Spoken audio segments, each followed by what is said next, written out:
Hey everyone, hope you're doing good.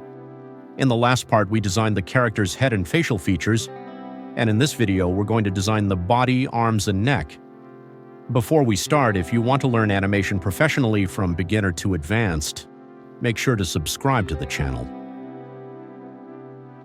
Alright, I'll create a vector layer and name it Body. As you know, the body layer should be placed below the head layers, so I'll move it down to make sure it's underneath the head and facial features.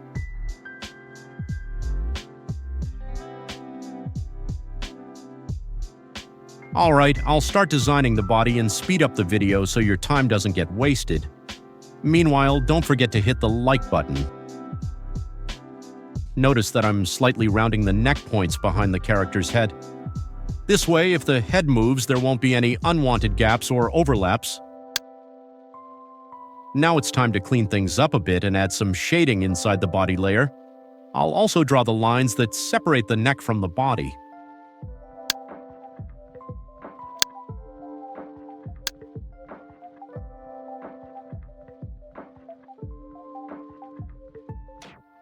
Alright, now let's move on to designing the arms.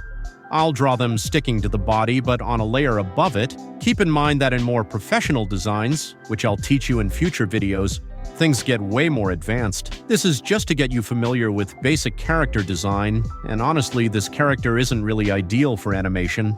Alright, I'll design the arms on separate layers. I'll name this layer Left Arm and start designing the character's left arm. Here I'll draw the line so it touches the body's outline. Since the arm is on a higher layer, it won't be hidden behind the body, but if we place it on a lower layer, it won't be visible when it moves. There are professional techniques to fix these issues, which I'll cover in future videos.